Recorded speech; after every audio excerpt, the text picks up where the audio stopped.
Hello, everyone, and welcome back to the Stream Coach podcast. Today with me, I have Pete from the GamingCareers YouTube channel. Hi, Pete.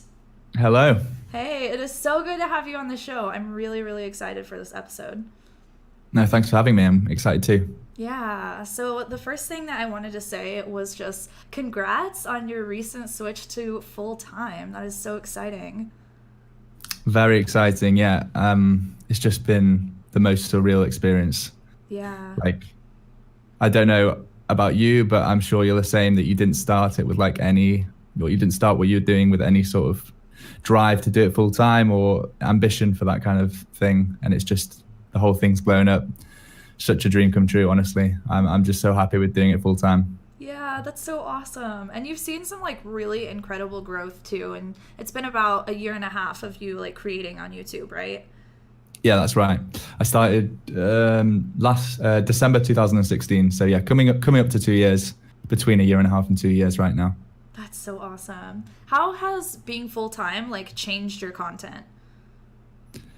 I would like to say that it meant that I could make more content, but I'm sure that there's some of my subscribers in chat that would disagree. I feel like I have way more time, obviously being full-time, but I've also want to do everything. So when I was working a full-time job, my spare time would 100% be around creating videos. So it'd either be researching or scripting, recording, editing, doing all the YouTube kind of things.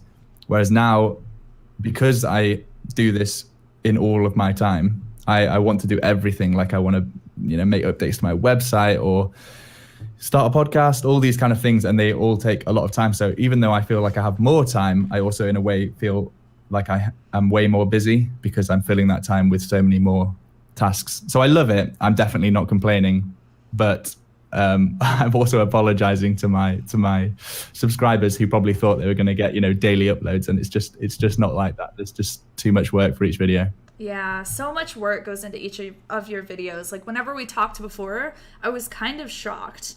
How often or how many days does it usually take for you to film? The actual filming bit I usually get done in a day.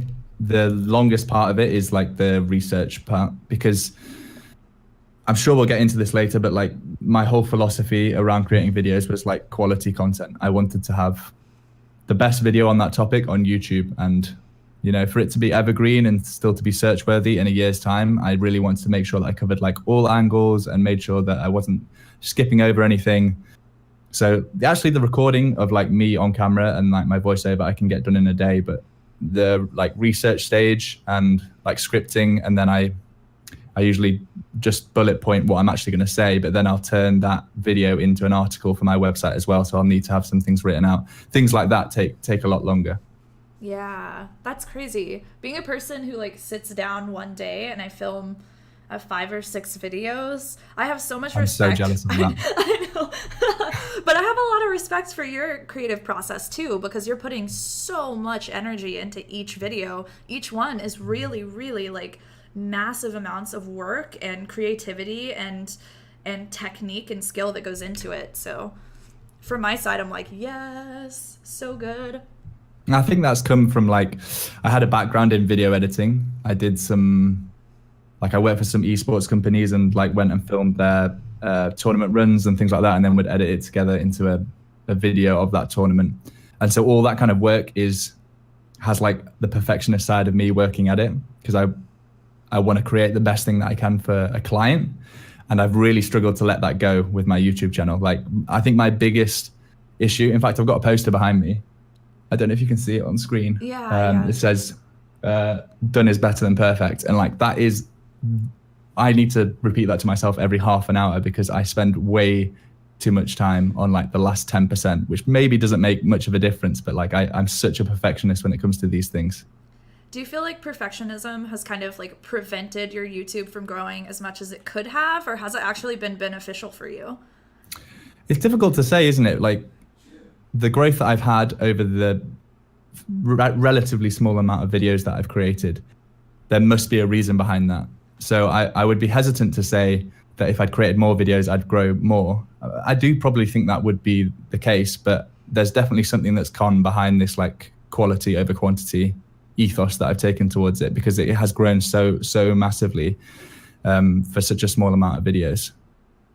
Yeah, that's true. That's a good point. So let's get into just all of the YouTube strategy and the Twitch stuff. I'm really interested to hear about your Twitch journey. So how did you actually find the platform? Well, I have always loved gaming. Like 10 years ago, when I had a lot more time and I was like at university, well, maybe not 10 years ago, but 8 years ago, I used to play a game called Team Fortress 2 at a pretty competitive level. It sounds quite silly, anyone that knows what TF2 is, because it's like a cartoony game. It's kind of like Overwatch, but there was like a competitive side of the game that was community driven, I would say. But this is all before Twitch. So I got to quite a high level of that. And some of the matches that I played in would be streamed on a platform that was around before Twitch, which was called Owned, spelt OWN3D. It was Owned TV. It went bust not long after Twitch launched, but that was like the original streaming platform, and a lot of the games that I played in were streamed on that platform. So I always had like an interest in it. And then when Twitch came out, I streamed myself like playing TF2 at this like relatively high level. And I got partnered really quickly. Partnership back then was nowhere near as like clear cut as it is now, with all these like affiliate and then these goals to reach partner. It was kind of like, if you hit a high enough viewer threshold and a Twitch member of staff saw you, they might offer you partnership. So I actually got into Twitch like ages before starting the Gaming Careers YouTube channel. So like there's a massive gap between a massive gap between me playing TF2 at a high level and starting the Gaming Careers YouTube channel. But I have always been involved in like esports and competitive gaming and streaming. So like I was always going to find Twitch. I did actually find it super early on, you know, when it was just moving across from justin.tv. But I did technically stumble on it from a different platform, which was Owned TV. I don't know if anyone will remember that platform, but like I've still got a screenshot on my computer somewhere of a final that I played in that had like 1,000 viewers on Owned. And it was like, that was like unreal for TF2 8 years ago. It was just crazy. That's actually really good. Yeah, nowadays that number gets smashed by, you know, your regular streamers that are partnered, but back then it was a big deal. I remember all like the early stuff and using XSplit and all these things way before OBS was around. So yeah, it was definitely an experience, and it's been a journey, but they're not really directly connected to when I started Gaming Careers. That was like an idea that came a lot later on. Yeah, because this is a really interesting question. There aren't a lot of people who have like been around as long as you have, although I do remember Owned. I do remember those days too. How has the platform kind of changed since way back in the day when you first started versus now? Is it more difficult to kind of like build a streaming community now, do you think? It's definitely become more difficult. I would say that actually Mixer as a platform really reminds me of what Twitch used to be like. There's like a real community feel to it, and not a community to do with your stream and your viewers, but a community to do with all the streamers. And like Twitch when it was much smaller, it was obviously much easier for you to know all the other people in your directory, and it wasn't about money. Like I feel like too many people are getting into streaming now with the idea of making loads of money because maybe they've seen like Ninja on the news or something like that. But back then it was just about sharing your gameplay. Like it really was just like a way to live stream and hang out with people. And for me, because I was playing a game at a relatively high level, it was a way for people to see how, you know, a relatively good person and a good team would communicate and work and those kind of things. So it's like the platform back then was just so awesome. It was so new, and only people that had good internet could stream or watch, whereas at least now a lot more people can do it. So there's definitely been some great growth for Twitch, but it's hard to look back on the old times without some sort of nostalgia, just because of how like small and niche the platform was. Yeah, that's so true. It's a completely different landscape, and so now we have to use like all of these different strategies and these pieces of advice that just people have learned over time that has helped people to grow something. So let's talk about the Gaming Careers YouTube channel, though. My first question is, have you actually streamed since you started the Gaming Careers channel, or is this like your sole endeavor right now? I haven't streamed actually since starting the channel. That's mostly because of like where I've lived and the internet and like living with housemates and not being able to stream. Obviously, YouTube is way less taxing on your connection. You can just like upload overnight if you've got a slow connection or whatever.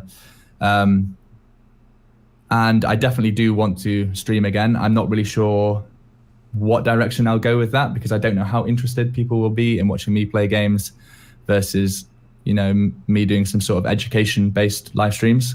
I know last time we spoke about like how cool it would be if I live streamed me creating the videos, and it was just like a behind-the-scenes version of that. But I haven't worked it all out yet. My internet is in the process of like being fixed to be able to deal with live streaming, so we don't know. I know there's a lot of demand and there's a lot of people in my Discord pinging me right now saying that I need to live stream games, but I haven't worked it all out. But there's plenty of exciting things coming, and obviously like live streaming, I want to be doing it in whatever format it ends up being. So there will be live streams, whether it's games or education or whatever it turns out to be. Yeah, I think it'd be really cool to see you. Oh my gosh, it would be so cool to see your behind the scenes process of filming the videos, but I think it's going to be really difficult to kind of make that engaging at the same time, right? Because you have to like film the videos, but then pull yourself out of that process to be there and present with the viewership, which can be difficult to kind of find the mixture between the two. But I think like the more that you do it and the more comfortable you get with it, it's going to be really interesting to see. I think also like it's good for the viewer to see, like, I spoke before about how I like to think of my videos as like quality over quantity, and sometimes I do like 3 or 4 takes to get a paragraph right or something like that, and if I'm live streaming it, then people will see those mistakes. And I think that's important, because if people are constantly comparing themselves with really successful streamers, like, you aren't going to be as good as them because they've been doing it for 4 or 5 years and you've just started. Like, you're going to make mistakes, and maybe I'm part of my purpose as an educator is to like educate on the fact that I make loads of mistakes and I'm completely comfortable with it. So I don't know, that whole idea to me is still like churning in my head as to how I could do it and would it be entertaining. The other side of things is like gaming. I don't play many games anymore just because I spend much more time working on like gaming careers. But the games that I do play are like the ones that you shouldn't stream, basically, like League of Legends and Overwatch. I still play those two at like a fairly decent level, but like my advice constantly to people is like, don't stream Fortnite, don't stream League of Legends if you're starting out, because it's such a hard directory to get started in. So I'd hate to go back on my own advice and then be like, hey, first live stream, I'm going to stream, me playing Diamond in League of Legends or something. Yeah, that would be so difficult. And then, you'd have people come in like, Pete, you've told us not to stream saturated games. Why are you streaming saturated games?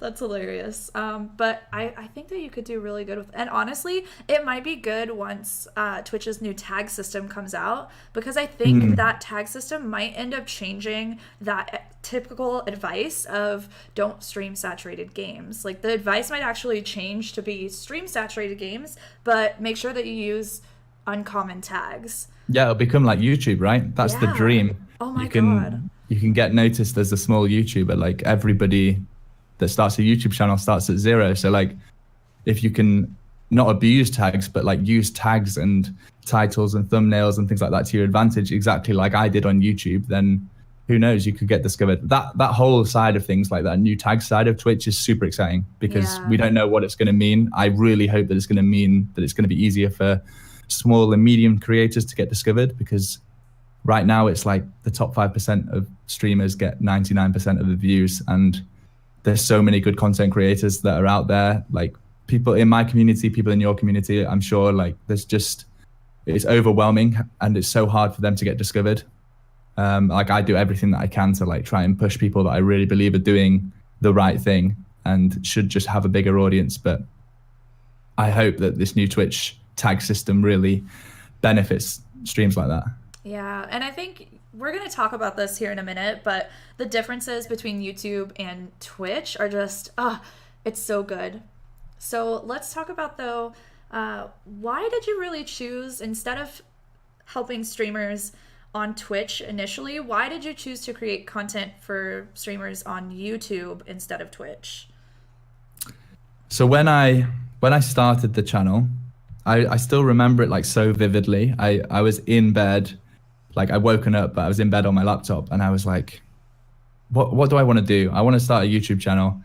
I know loads about live streaming. A little bit of background, some people already know this, I'm sure, but at university, I did my dissertation on live streaming of video. So I have like quite a lot of technical understanding about how video being transferred over the web and codecs and things like that works. So I was like, there's actually so many people that want to learn how to live stream, but there's no good guides. And I just spent like an hour in the morning just like searching and watching these guides. And, you know, most of the big guides on how to use OBS were by big streamers, and they're just like talking through their settings, but not explaining anything. And I was getting so frustrated watching it, saying like, yeah, but your settings when you live in America with a really good internet connection and a really good computer, that they don't apply to this person that's watching in a completely different country, different computer, you know, completely different setup.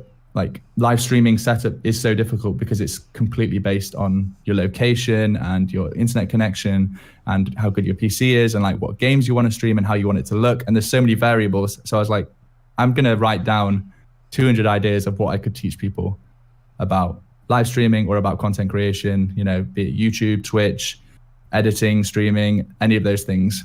And that morning I just sat in bed and I just wrote down 200 video ideas.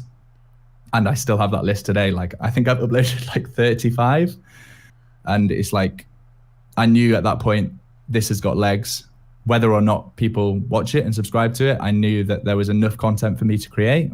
And it was a space that I knew was going to evolve massively as well. So there's going to be more content always coming out for it. So I feel like I'm going off massively off track of your question now. I've kind of lost my trail. What was the question again? It was why did you choose YouTube over Twitch?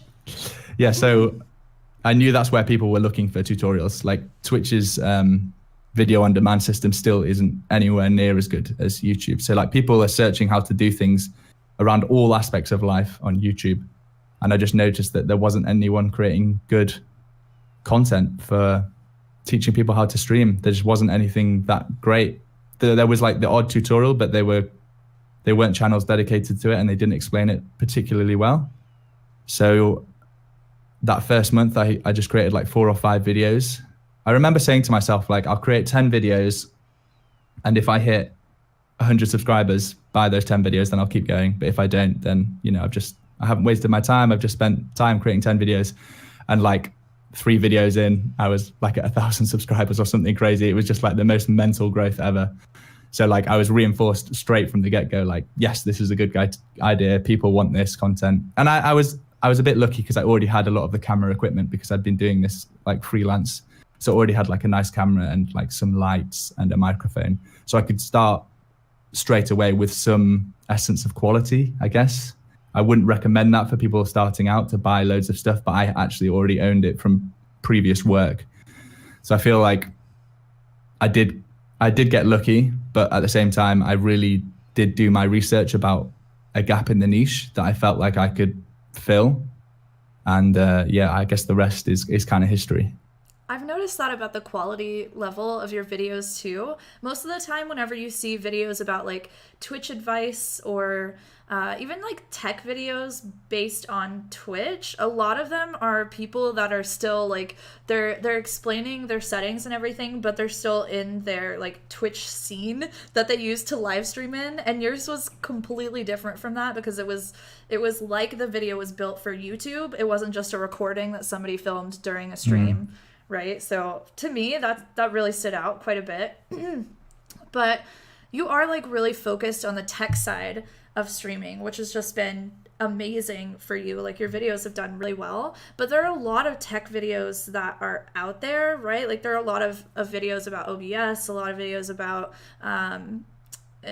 like Blue Yetis, microphones, all of that stuff. So how do you feel like your videos really differentiated themselves from everything else that's out there? I think one thing that I tried to do with all my videos is like I said, try and research as much as I could about them, but also try and think about all the anomaly cases that people are going to be searching for. So like the Blue Yeti one is like a perfect example. There, like I spent a lot of time when I was creating those videos thinking or like Googling and looking at search results of issues that people had with Blue Yeti and OBS or Blue Yeti and Voice Meter and things like that. So, and I tried to make sure that my video covered all the answers to those kind of things. And I mean, that isn't something that I've managed to do completely. There's definitely videos that I've created and there's like one thing that I forgot to say. And then everyone that has that issue comments and I'm like, oh my God, if I just spent another half an hour researching, I would have found that question and I could have answered it in my video. But I think because my real drive is like, firstly, trying to explain every setting that I tell people to do rather than just saying, set this to 2500, set this to your closest server. I like try and explain my reasoning behind those settings so that the person then learns what the setting does and then can apply their own circumstances to whatever they're trying to do. So if I'm talking about a Blue Yeti and I'm talking about background noise or something like that, and I'm showing people how to filter out background noise, I explain through what each setting of that does so that they can apply it to their own environment. So I think that's really why I've had like success, is because so many people can come to my YouTube videos and then apply the learning that they've had. I feel much more like a teacher rather than just like somebody showing what settings are. I'm like trying to teach how you can apply the settings to help you. I don't know if I'm doing a great job of explaining this, but no, you definitely are. Basically what I'm saying is I try and make sure that like I'm super beginner friendly, but also detailed enough that anyone that comes to my video can learn from it, whether they're just trying to get a hot fix to make sure that, you know, OBS is streaming to the right server, or if they're coming and they're completely new to OBS, so they've never opened it before. Like I try and cover both bases with that. And maybe that has been part of the reason that it's been successful. That's actually so good because you're serving multiple audiences there. It's not just, and I get the sense from you too that you're more of an educator and like more of a teacher than it seems like some YouTubers are just creating the videos because they know that that's like a really good search term and so they'll target that because they know that it's good and it's going to grow their channel. But I feel like you're really looking to like teach people and help them learn how to solve their own problems, as opposed to just like, I'm helpful, yes, but I'm just creating a video and targeting search traffic. So I think that's the aim. I'm glad that comes across to you. Yeah, it definitely definitely does. And to me, whenever I see someone like that, I feel like this person probably has a deeper reason for like why they're doing this. So do you have one of those? Do you have like a why? I'd imagine that sometimes you probably have difficult days where you're like, oh, this is so much work. Oh my gosh. What is the thing that really like pulls you through those times of struggle?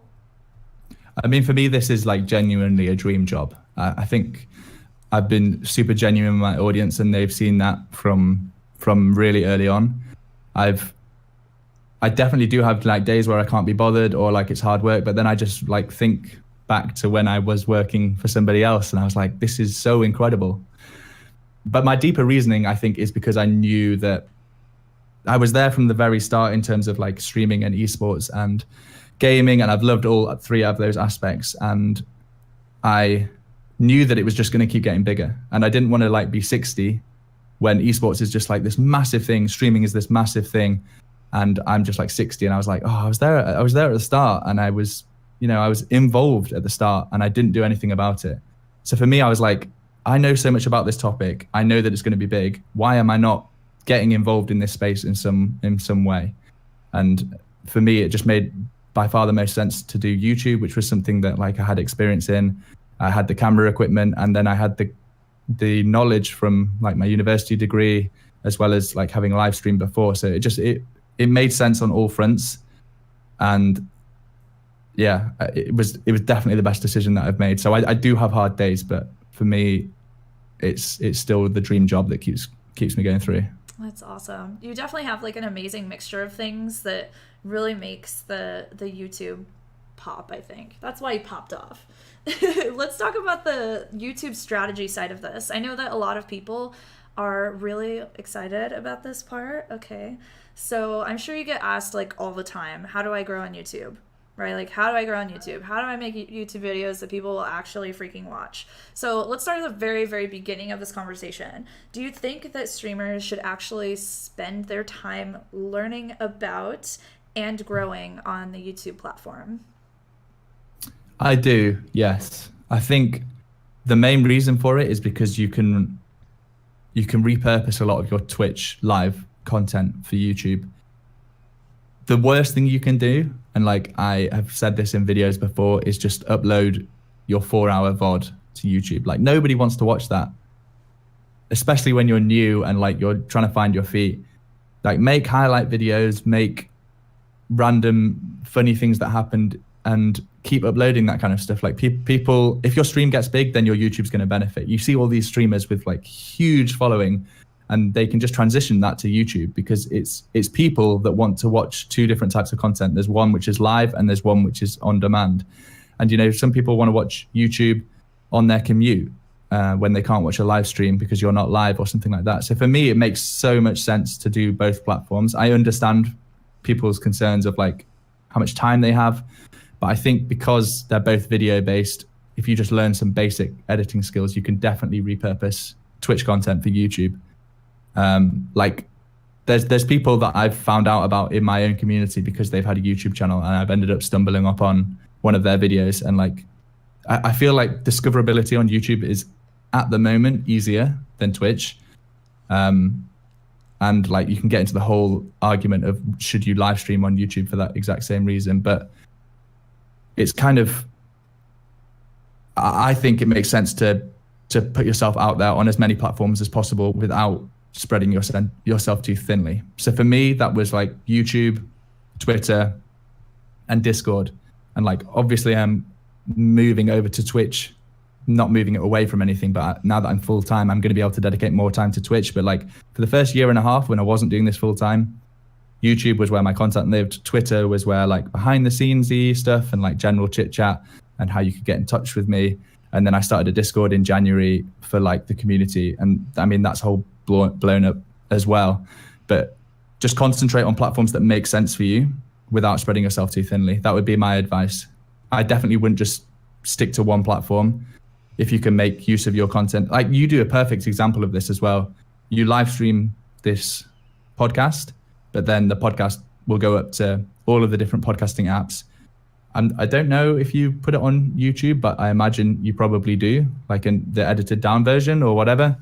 Like, it just makes sense to do what you can with your content because people can't consume it all the time. Like, you're very unlikely to have one person that's going to watch your Twitch stream, watch your YouTube channels, look at every single tweet you make, like every Instagram picture. Like, people follow you on different platforms because they have different ways of being able to interact with you. So I would say yes, I would definitely recommend having a YouTube channel. Just make it so that you get your username. That would be my best advice. When you start streaming, just get all of the usernames. It will save you so much pain further down the road.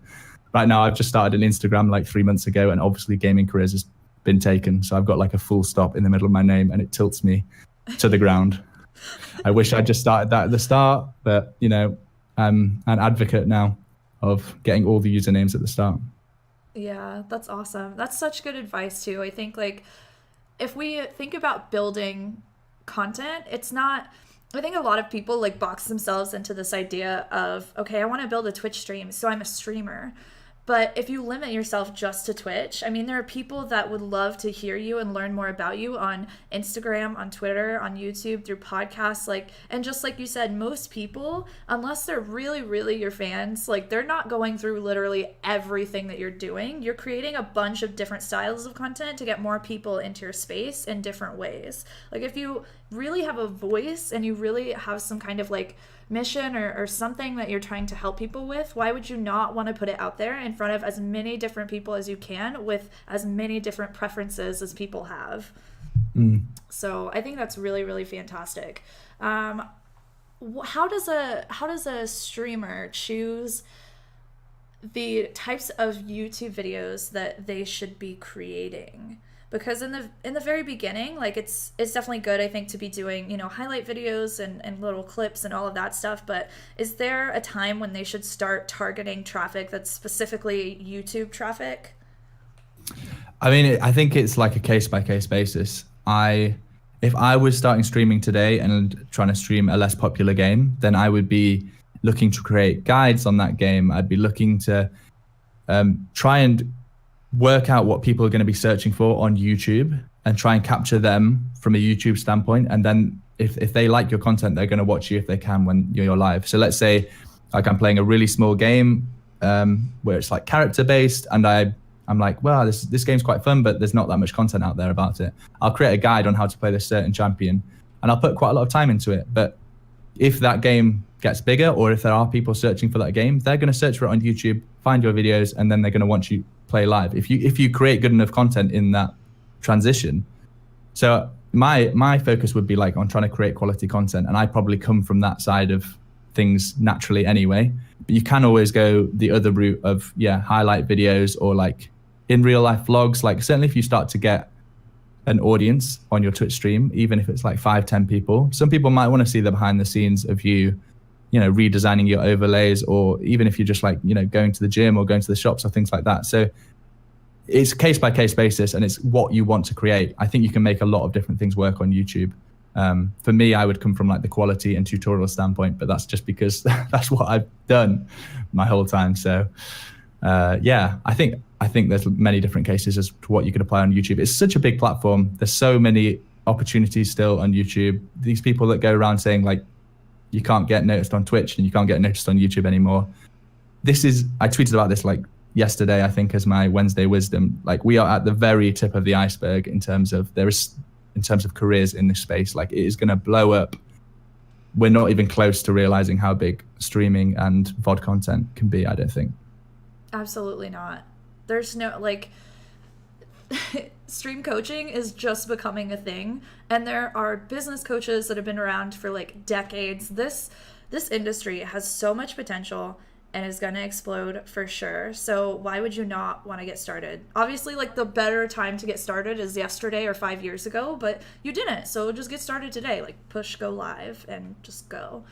100%. Like, I started a YouTube channel like 10 years ago that I just had for my friends and like for my TF2 videos and things like that. And that got reasonably popular, like 6,000 subscribers I think I had by the end. And I wish I'd started GamingCareers back then. But the next best time to start, when you realize, is today. Like, just, it's not too late. It's not too late. It's not even close to too late. Like, you're still very early, I think, anybody that's starting today. I completely agree. Do you feel like YouTube is easier to start out on than Twitch is? I think right now, possibly, because YouTube has such better search functionality. Like, I got very popular because I created videos based around search terms. So I knew what people were searching for. And if I created the best video on answering that question, then I had the belief that YouTube would end up ranking my videos highly. That doesn't really apply to Twitch. You could be the best streamer, but right now, before tags have been introduced, like, you can't just get discovered. You kind of have to be lucky in some ways, and you just have to be like really consistent with your streaming and just grind it out. It is a massive grind. You have to put in a lot of work nowadays to get started on Twitch. I think it's really easy for people to think that it's like an overnight success, like Ninja was an overnight success, but that's not true at all. He was streaming for years before he became this huge Fortnite streamer. It's just because people find out about him and he's got 100,000 people watching him live, and they think, oh, he wasn't anybody to me yesterday and he's now streaming to 100,000 people. He must be an overnight success. But you don't see all of the work that person put in. So I do think right now it's easier to grow on YouTube, but I think that's one of the things that Twitch is working on the hardest. They know that they have this massive discrepancy between the number of streamers streaming to like 0 to 10 people, and there's no real way for them to get discovered. So I think they're aware of that being a problem. So I hope that it's going to change, and that there's going to be loads more advice that I can give on how to grow, because it is a grind right now. It is a lot of hard work, and thankfully people do put the hard work in and do keep growing. I've definitely seen people in my community that have managed to achieve that. But on YouTube, it's difficult because I'm coming from my own experience, and I feel like I was very lucky on YouTube. But you can abuse that. People are searching for things on YouTube. People aren't really searching for things on Twitch. You know, if they're searching for Fortnite and you're a Fortnite streamer with 2 views, it's going to be very unlikely that they end up clicking on you because they've got probably 5,000 channels above you that they would click on. Yeah, absolutely. And YouTube is algorithmical. There's no algorithm on Twitch. Like I do say that a lot, but YouTube is it's a lot easier to create content and help people versus playing a game and just hoping people stop by. Like, oh my gosh, please come in. You can get views on YouTube. You can create one video on YouTube and it can just pop off and get picked up by the algorithm, and then now all of a sudden you're in front of thousands of people. That doesn't really happen on Twitch unless you like get a host from a really, really massive streamer. And even then, a lot of the time, the host doesn't really translate into you growing your community. So it's really interesting. Let's talk about like thumbnails and tags and titles, because I really think that those are the 3 just most important things whenever it comes to creating a YouTube video that really takes off and really resonates with people. What is some advice that you can give us over those 3 things? Definitely true. Titles, thumbnails are bread and butter YouTube. That's anybody that clicks to watch your video has either read your title or seen your thumbnail, or a combination of those 2. So those 2 have to be on point. Like that, you should concentrate on that massively. Don't clickbait, don't do things like that, but make an appealing thumbnail and an appealing title that people want to click on is incredibly important. I'd say tags and description are becoming like less and less important. YouTube obviously has some big brain AI, which is working out what people want to watch. So I think it's less relevant that you have to have like tags on point than it was 3 or 4 years ago. But the biggest thing is people clicking through from seeing your thumbnail and seeing your title to actually watching your video, and YouTube taking note of that. So they are massively important. And I see that becoming the same thing with Twitch, honestly, in the future, now that they're looking to implement tags. I see it being, I mean, you can't really do a thumbnail, I guess, on Twitch, but like title and tags, I think, are going to become more and more important on Twitch as well. Yeah, I agree. What would change if Twitch actually like implemented thumbnails? Do you think that would be a good idea for the platform? I'd hate to think about how much clickbait would ensue. That's like, so true. It's a nightmare even thinking about going to Twitch and seeing custom thumbnails. My word. Yeah. I don't think that would be a good idea, honestly. You see that with like YouTube's live streaming stuff. People are able to actually like make thumbnails for their streams. It would be so wild if people on Twitch were able to do that as well. I think the way that YouTube kind of does it, and haven't had that much experience on live streaming on YouTube, but you should be able to set a thumbnail for a stream event that is happening soon. Like, I think that makes so much sense. So if you say, I'm going to be streaming one of my podcasts at 1 p.m. or whatever time it is for you, you should be able to have your thumbnail like somewhere saying what it's going to be, if you get me. I think that makes sense, but yeah, clickbait thumbnails for live streams, I don't see that being a good idea. Yeah, absolutely. So what makes a good thumbnail? Let's go through each 3 of these things and talk about like what makes a good thumbnail versus the other. But what makes a good thumbnail? I mean, it's aesthetic, right? So it is kind of down to personal preference. I think looks good. I think the key things for me are like, I want to entice people into watching. So I want to kind of show what I'm going to be talking about. Mine are all tutorials, so they're more like, do I want to learn this? This looks like something I might want to learn. I'm going to click on the video. So I want to like cover, if it's software based, maybe a screenshot of the software and then some nice big text of what I'm explaining, and then the title, you know, you're bouncing off between the title and the text on the thumbnail to try and entice your viewer as to what you're covering in the video. Definitely don't be using one of the auto-generated thumbnails. Like, that's what I used to do 6-7 years ago because I just didn't think it meant anything. But you should 100% be spending, you know, a good chunk of time actually on your thumbnail. for YouTube. Title, I just try and cover like the search term that people might be using. So say somebody's searching for how to use Streamlabs alerts on OBS or something like that. I'll try and get those key phrases into my title. You don't want it to be too long because like 60% of people watch on mobile now or something crazy on YouTube and they can't fit the whole title in anyway. So keep it to like 5-6 words. Don't go over the top because people aren't going to see the end of the title anyway. And then the last one was tags, right? Yeah. Tags definitely use the full 500 characters that you get given.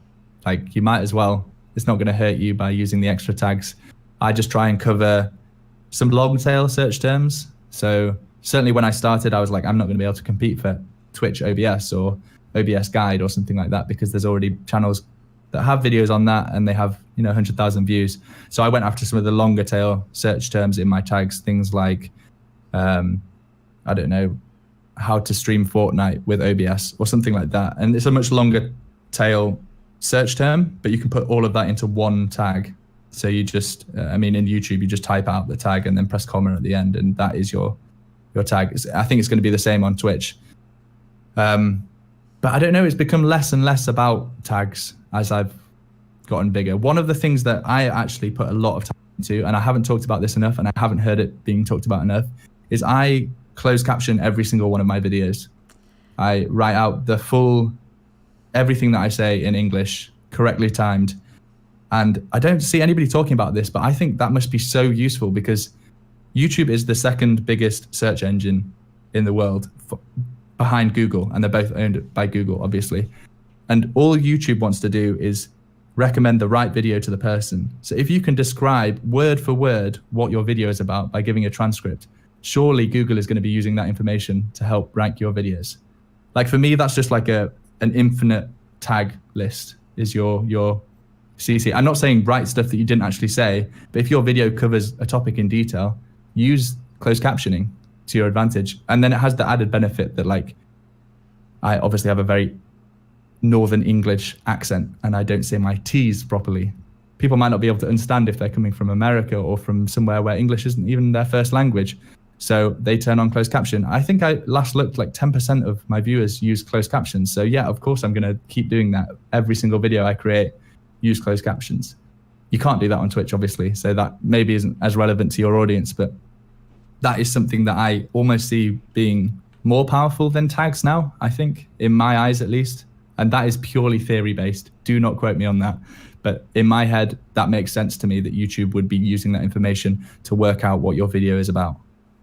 I've actually heard about that from some of the like YouTube educators that I watch, that is such an important part of their process as well. So not something that we've actually ended up doing, but definitely something that I'm looking into adding to the workflow in the future for sure, because you're completely right. It is really, really important.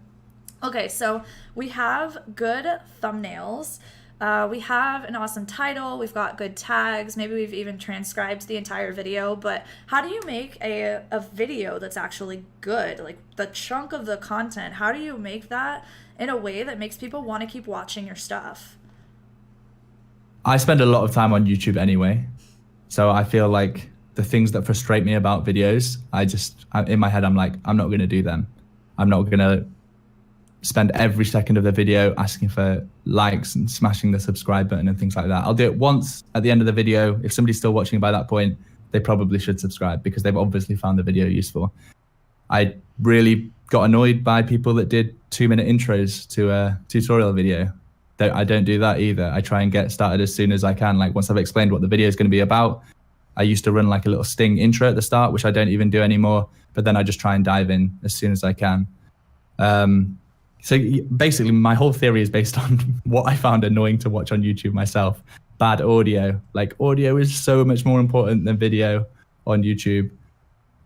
It's crazy. I would almost go the same with Twitch. Like if you're streaming at 720p, like so many people want to stream at 1080p and 60 FPS, and I'm like, stream at 720p or 540p and have perfect audio. That will build your success much, much quicker, in my opinion. So again, YouTube, people want to watch tutorials. They want to be able to hear what you're saying. good audio was another thing that I concentrate on. I think in my head, I just try and create the best video that I can. That's how I could sum it up. But for me, that process is made up of what I find annoying in other people's videos and just not doing that. Do you feel like... I think Go on, sorry. Do you feel like intros at this point are kind of like unnecessary? The little like 3 to 5, 7 second bumper that people usually do? I definitely wouldn't start with that. I've never done that, and that's advice that I've always said to people is like, you usually have like 3 to 5 seconds to grab someone's attention when they arrive at one of your videos or at your live stream. So spend that first 5 seconds selling what your video is going to be about and what problem it's going to solve for somebody.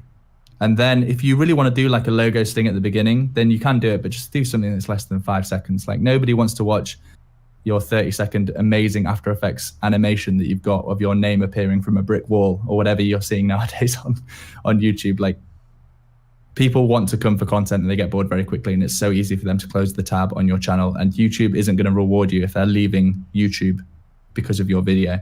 So just if you want to do a logo sting or something, just do it quickly and don't do it at the very beginning of the video. I would start delivering the quality content that people are looking for as soon as possible, because if people keep watching your videos, YouTube is going to notice and they're going to help promote your stuff to more people.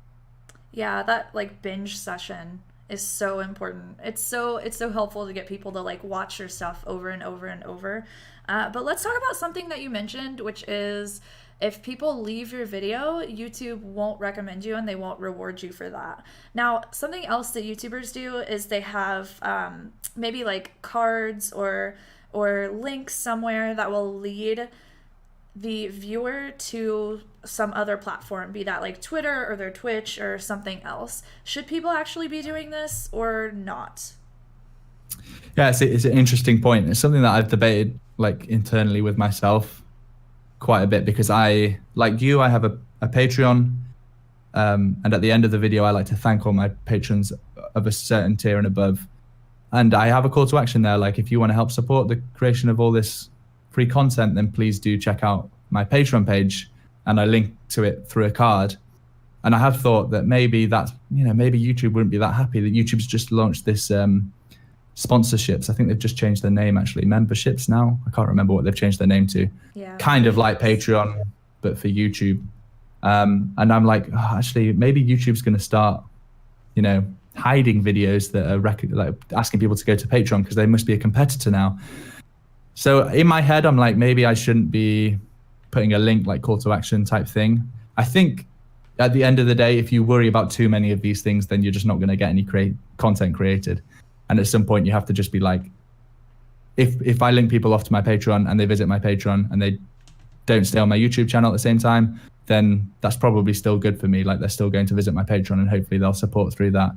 But I wouldn't recommend doing these things like uploading a 10-second video saying I am now live on Twitch. Like a few months ago, I think it was Linus Tech Tips did that. They got their YouTube account got a strike, I think, or something like that. So YouTube is definitely feeling the pressure of Twitch. So I wouldn't recommend having content that is just trying to get people from YouTube to Twitch. But I think a call to action at the end of your 5-minute video or a link in your description, I think that is no harm done. I actually did not know that Linus was the one that had that happen to him.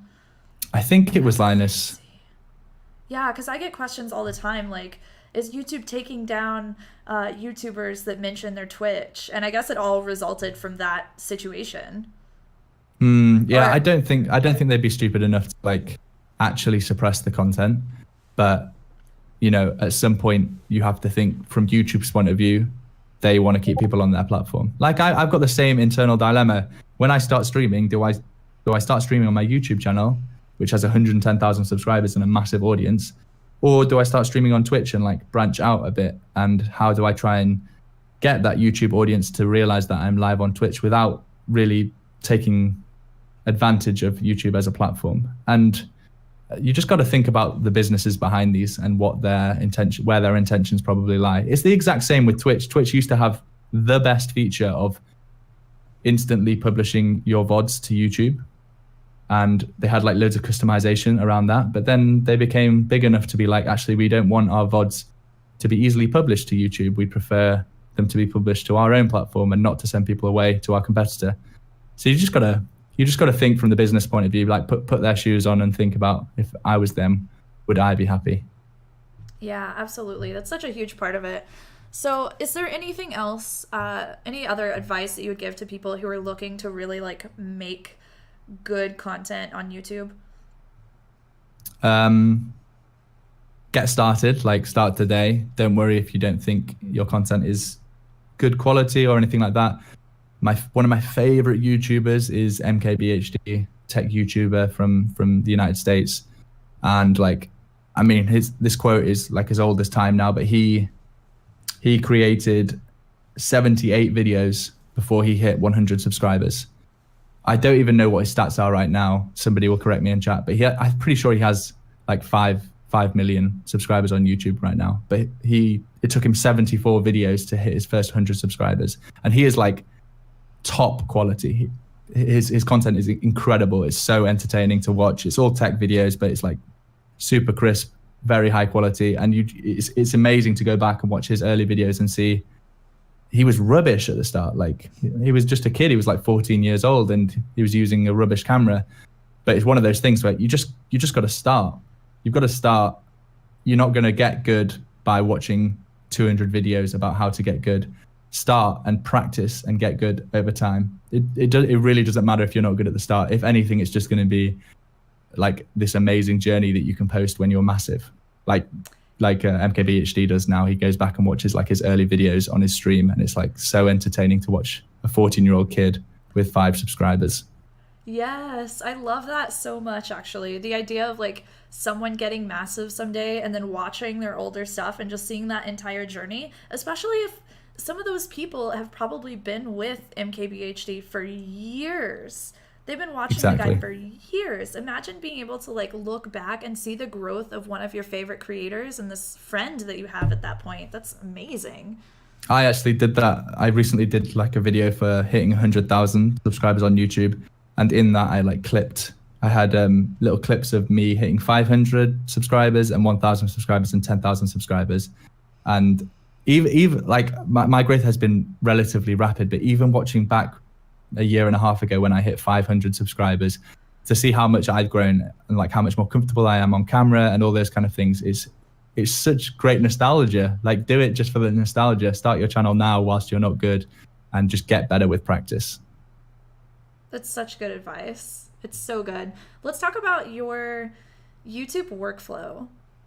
What does that actually look like? Oh God.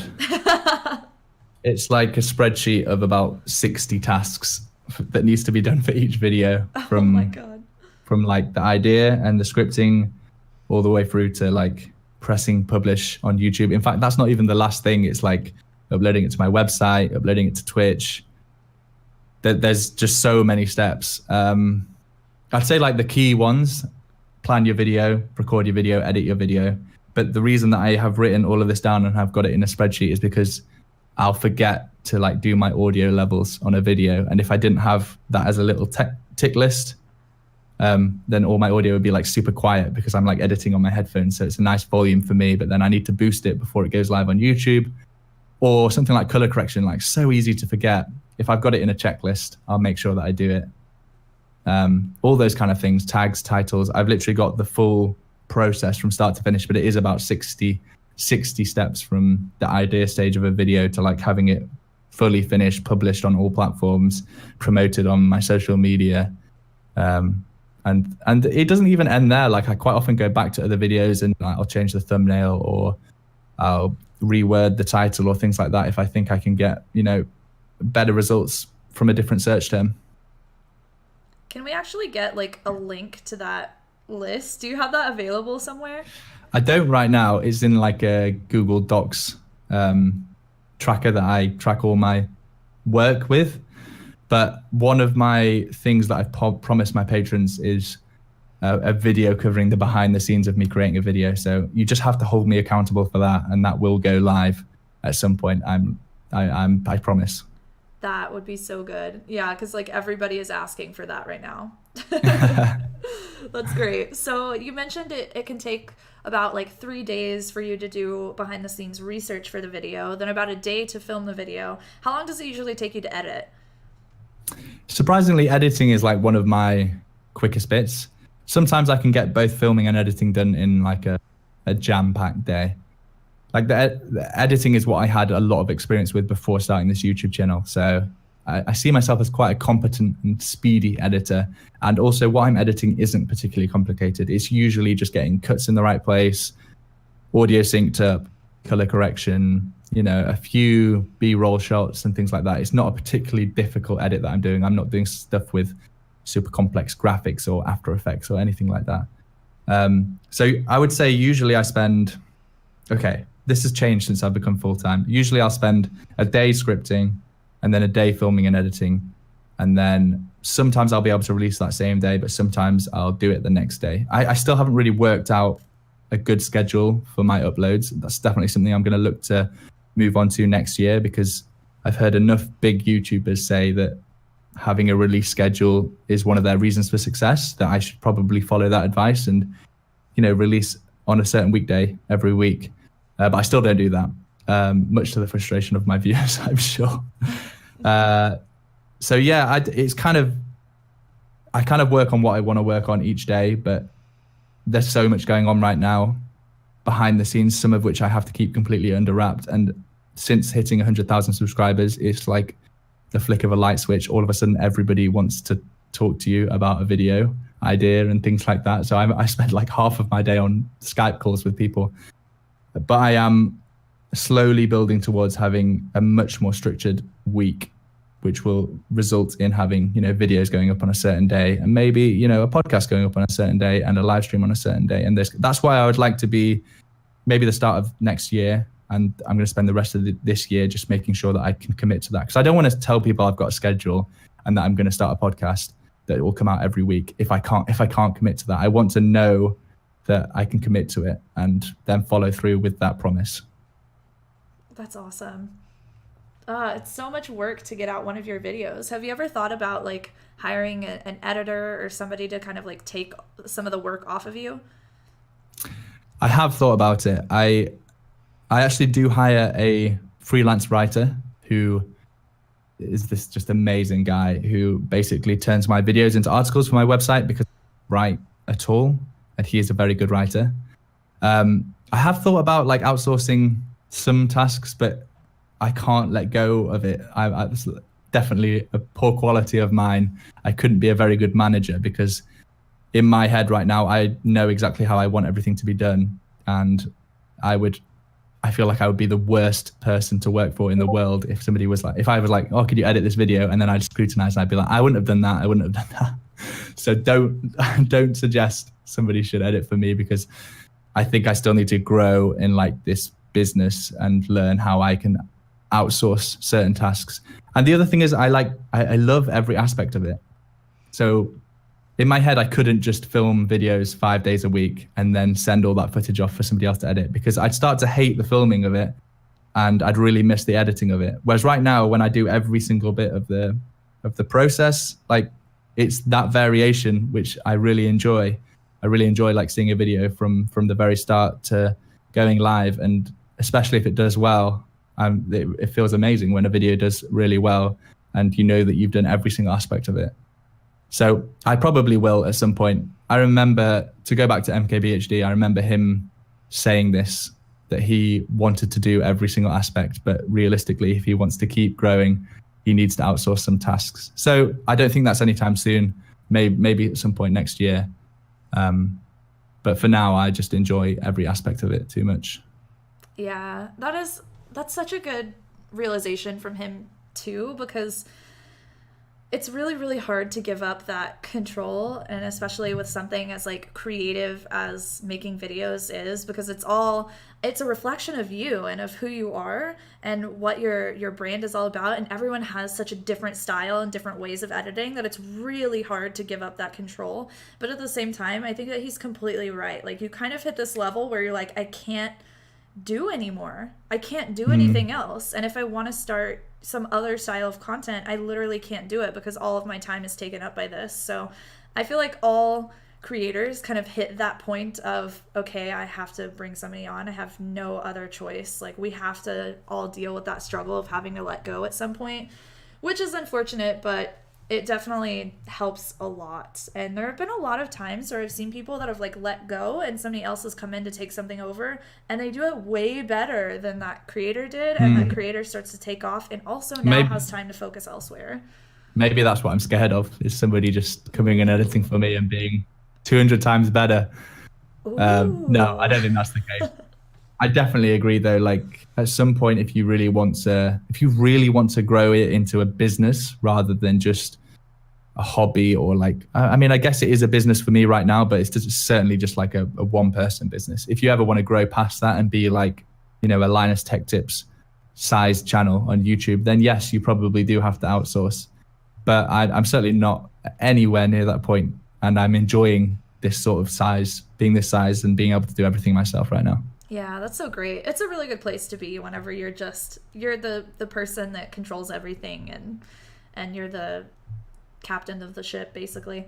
So, if somebody doesn't have a ton of time to like dedicate to making a video, how are they still going to fit YouTube into their schedule? Yeah, it is tough. I really do sympathize with how much work it is now to grow on Twitch or on YouTube for somebody that's like working a full-time job, or you know, maybe working a full-time job and have kids and things like that. Like, it really is tough now. I would suggest, like we said earlier on in the video, working out what content can be repurposed across multiple platforms. So if you can find ways of using your streams in highlight videos that don't take as long to edit as, you know, planning content and scripting it and things like that. Also, you'd be surprised at how much your community like wants to help. I know that like it doesn't always work out the way that you want to, but I've had loads of people reach, like the writer that I was talking about before reached out to me through literally a tweet. I tweeted out saying, you know, I'm looking for a writer, and another company that I'd worked with quite closely recommended this guy, and he ended up emailing me. So you'd just be surprised at like how many amazing people you have at your fingertips of your community. So you might only stream to 10 people, but maybe within that you have somebody that loves editing and wants, you know, some experience editing to put on their CV or something, and you could reach out to them, and they may only edit 5 videos for you, but that's going to be a massive weight off your shoulders in terms of what you have to do. I see you pointing at the webcam. Yeah, I literally tell them this all the time. I'm like, just work with people if they believe in you and your content and your mission. Then, if they really want that experience, they, you know, let people go on that journey with you. I think what you're saying is incredibly powerful, and it's something that I really, really believe in a lot. Because Definitely. it's like, nobody succeeds alone, right? You can't do everything alone forever and ever and ever. I think at some point we have to rely and put trust in other people. I think you'd also just be surprised at like how genuine people can be. Like if you build up a real audience with people want to be part of that success. Like Gaming Careers is 100% a community. It is not just like me creating videos. The success is completely down to the people that share the videos and comment and like suggest video ideas and help people in Discord. And it's like, it's turned into this place that is just so useful for anybody that's an up and coming streamer or YouTuber or something like that. And I'm amazed at how many people choose to support the channel in whatever way they can, whether it's through Patreon or whether it's non-financially and just through sharing videos, or, you know, there's some people in my community who have like a Twitch, what do you call them now? I should really know this, but like the little section about you in Twitch, below your Twitch It's like video, the profile section. the profile. Yeah. They'll like link to Gaming Careers through that and say that I learned all my stuff through Gaming Careers and things like that. And that's just like the most heartwarming thing in the world, when somebody, you know, wants to help you grow by having you on their profile. Just things like that. You'd just be so surprised at how many people want the best for you. There's so many trolls out on the internet, but there's so many genuine people that want to help each other. And that, I feel like that's what Gaming Careers has turned into, like this amazing community of people. That's so amazing. I love that. And it makes me so happy because that feeling of like they're being helped by you, and then they feel like you've done so much for them that they're like, how do I express my gratitude? And just putting you in that profile section or anything else that they've done for you. It's such an amazing feeling and such a great place to be. It makes you feel like, it's so fulfilling, right? Do you feel like it just helps keep you going? Definitely. Like, that's all the motivation I need. I talked about this 100,000 video that I did when I crossed it like a month ago or whenever it was. One of my patrons and part of my community arranged like some videos from other people in my community, and completely under the wraps from me, sent them to me when he knew I was making this 100,000 video. And I just had like 10 clips of people speaking into their webcam, thanking me for the content that I created. And I teared up watching it. It was so unreal to see. You get told like your content's been super helpful all the time, and reading it is nice to read. But when you see somebody like speaking to you face to face, even if it's via the internet, I've also had the experience of it happening in real life, but it's just the most unreal experience. Even if it's like 10 people telling you that you've made a difference to their stream, or you know, if you do editing for somebody and somebody thanks you like person to person, it's just the most heartwarming, incredible. That's all the motivation I ever need. I can watch those 10 videos for the next 10 years and I'll be creating content on a daily basis, I promise. Yes. It's so funny that you mentioned that, because we actually had something like that happen to us yesterday.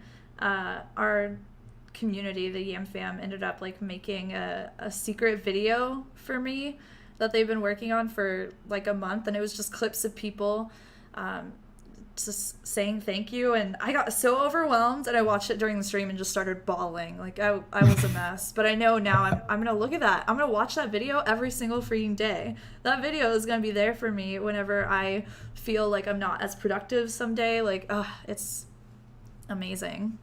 I'm so glad that you've had that as well. That's incredible.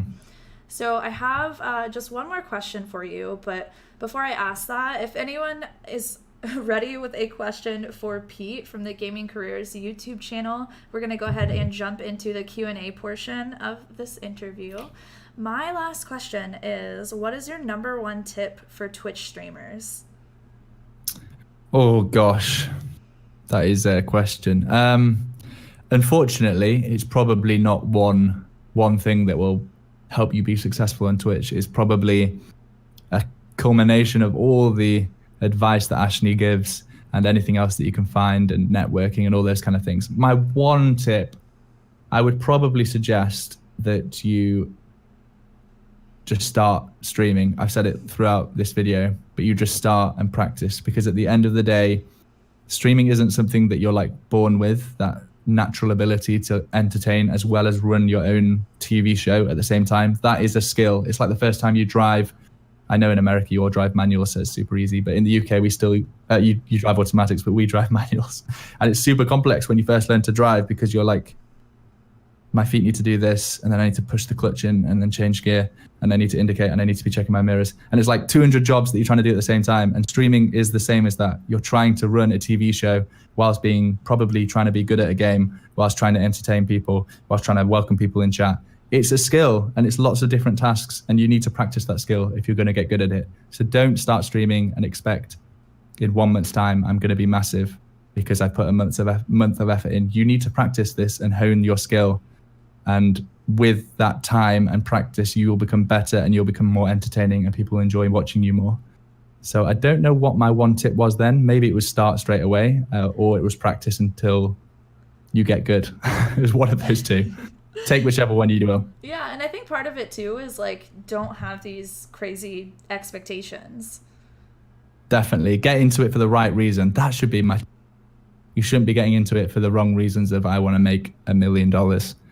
Like, think how amazing this is if it does become your job, but don't expect it to.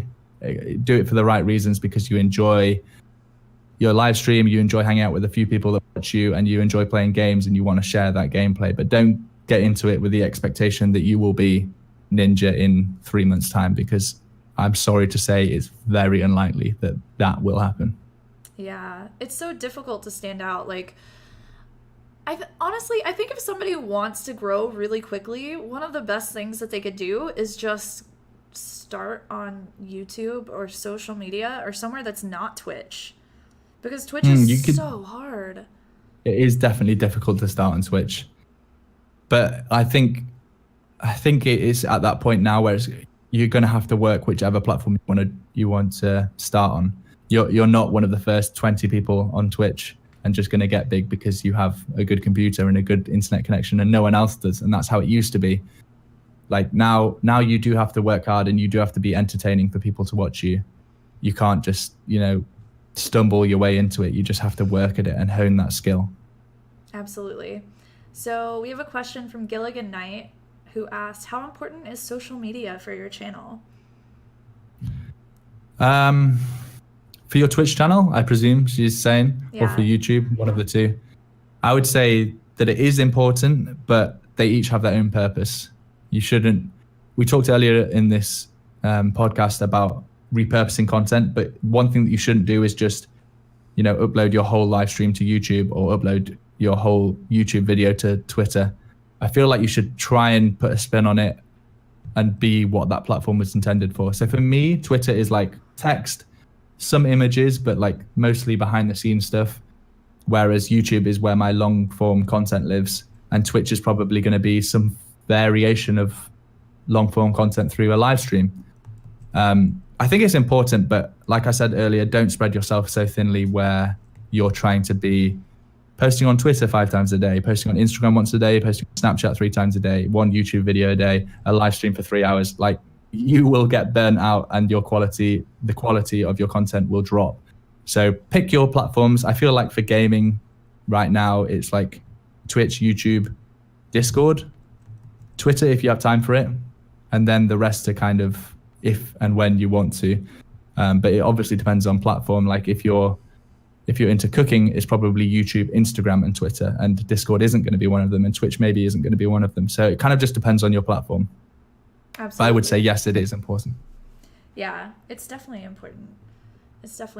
But I think some people, like, they feel really overwhelmed with like trying to get good at all of these platforms all at the same time, and especially with streaming, which naturally is like trying to do 30 things at once during the entire stream. It can get really overwhelming. So you kind of have to prioritize and focus and just figure out like, what do I really need to focus on right now to get the best growth and the best, growth in numbers, but also growth for me as a person.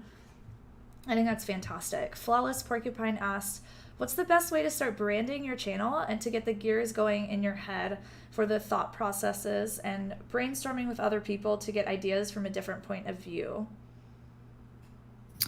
In terms of branding your channel, I think that's something that probably happens over time, but you should try and do it as soon as you feel comfortable with the brand that you're portraying. Like, I still have the same logo and YouTube header since the day I started. I don't think that has changed because I'm not particularly good at branding, and I probably should have, a more personal touch to my avatar and things like that. But I'm not particularly good at it. But I would say that that sort of red and white color scheme that I've used throughout my channel has probably been enough branding for me to succeed. So it's important, but at the same time, people spend far too much time setting up their channel and setting up their stream and like spending too much money on personalized graphics and things like that. By far the most important thing is actually being entertaining to watch. No one is not going to watch somebody because of the resolution that they stream in, or they don't have fancy graphics. Like, definitely the most important thing is being entertaining. Yes, that's so important. Anomaly asked, how do you handle down days? How do you get out of Debbie Downers? Yeah, I mean, that's definitely something that I see happening at some point. I'm so relatively new to being full-time that I don't feel like I've really had a time to have a down day yet, but I know that one day I'll get sick and I don't want to work on my YouTube channel or the business side of things that day. So right now I would just suggest, like, take the time away from what you need time away from. Like, if you're going to be rubbish on stream because you feel like you're having a down day, then don't stream. People are understanding if you tweet out and you have a certain number of followers and you say, I'm feeling sick today, or, I've got family visiting, not going to be able to stream. I know I said I was going to stream today, but this didn't happen for X, Y, Z. I feel like your audience is going to be understandable. So I would take the time away and like properly mentally reset. This whole Twitch side of things, I think, probably has a massive mental aspect to it that we don't really understand yet. It's a lot of people sitting in their rooms talking to a computer, and I feel like that must have some effect on your mental health, and we don't really know how that's going to affect people. So do not burn yourself out. If you're feeling down and you're having a down day, I would 100% recommend taking the time that you need to feel like you're back to yourself and you can get back on stream. Yeah, take care of number one. Absolutely. Exactly. Ginger Pichu asked, when you're having massive growth on your channel with subscribers and views a month, and you have more time to spare, is it better to make more videos or keep to your current schedule? I think that's, if you're seeing massive growth, then you could probably take either approach. You could either say, this is working for me, I'm going to keep doing it, or you could go all in and be like, I'm winning at the YouTube algorithm right now. I need to feed it so that I stay relevant. But I do feel like if you do the latter, you're going to burn out, and that's probably more detrimental to your channel than if you just had kept the once a week schedule or whatever it was that got you growth in the first point. Yeah, I think definitely building it in a way that's like sustainable for you. That question is basically quantity versus quality. Which one should I focus on? And I think it's for each person. Everyone has to kind of decide that for themselves. Certainly when I started on YouTube, everyone was preaching quantity. Like the amount of advice that was out there that was just like upload every day, get something out there for your audience every day. And I've seen success in the complete opposite. Like whilst I was working full time before I was doing this full time, I was probably uploading once every 3 weeks, which is like, that's, you hear that as bad advice on YouTube. That's how your channel dies and all that kind of stuff. But I feel like I concentrated on the quality so much that my audience didn't mind, because they felt that they were really learning something once every 3 weeks or however often I uploaded, and it was worth waiting around for. And from some of the people that I've spoken to, they'd much prefer that than me churning out content for the sake of churning something out. So I'm a believer in, it's a little bit of both. You can probably succeed with quantity over quality, but it's definitely how I have seen success has been quality over quantity. Yeah, definitely. Oh, this one's cute. Nadia Hard Candy said, my question is, do you know how much we love you, Pete? It's the support of this community has been insane. So I would answer with yes, I do, but I actually probably don't have any understanding of how many people have been affected by videos and things. But I would just I appreciate every single comment that I get. I've always read every comment that I get on YouTube, even if it eats into my days. Aw, yeah, because there are those silent people too. Like, you don't know all of the ways that people are being affected by what you're doing. There are people that they never comment, but they watch every single one of your videos and they love you, but they'll never join your Discord. They'll never talk to you on Twitter. They'll never make an attempt to connect. But at the same time, they're not being affected by you any less, and they don't appreciate you any less, right? And I think those people kind of go unappreciated themselves sometimes. We really focus on the numerical aspect, but I think there's so much to say for the life-changing aspect, regardless if someone's really interacting and engaging or not. Yeah, 100% agree. Sir Logan Moore asked, can we expect videos on streaming with a console, like OBS settings, sound setup, getting party chat in your stream video, etc.?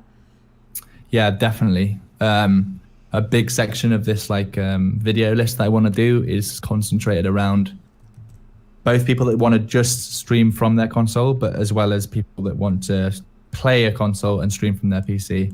To be honest, the reason I haven't been able to create that much content around it is because I haven't ever been a console gamer myself. I made 1 or 2 videos, I think, about the Elgato, one of their capture cards. But I 100% sympathize with those console gamers that want more content surrounded about them, because it is a more complex setup for the majority of the console gamers that still want all of the advantages of OBS. or Streamlabs ABS. So definitely will create more content. I'll just have to get myself a console. Yes. Yeah, you need one. I say that as if I have one. I don't have one either. Except for like the old Xbox 360 and my PlayStation 1, PlayStation 2, all of those. Nintendo 64, the OG. Oh, there you go. The OG. Yeah. Hyperion asked, I believe in my content, but when I make a YouTube video, I deliver it in a way that is similar to my live streams. Long form, very few edits, etc. How important is production versus content in making a great YouTube video? First of all, earlier on in this talk, I said that like I found one of my community through YouTube, and then like discovered his Twitch stream through that, and that is Hyperion. Like, so I actually found his YouTube content first. So maybe it's just me that's searching for it, but I think like I really like the content that he's putting out anyway. He's had this awesome journey of really natural growth on Twitch. And he's really open about talking about, you know, what his plan is of picking a niche game and then trying to move away from it, and some of the struggles of drops in viewership and things like that. So I really like his long form content, and I think he speaks really well. So I wouldn't veer away from that. That's definitely where you've seen success on Twitch. It's just about trying to make videos based on what people are searching for, I guess, on YouTube. But yeah, he's an awesome streamer. He's definitely one that I would shout out and watch. That's so awesome. I'm sure he's like pog champing super hard right now. Lumpy Shinobi asked, how important is using Discord for networking?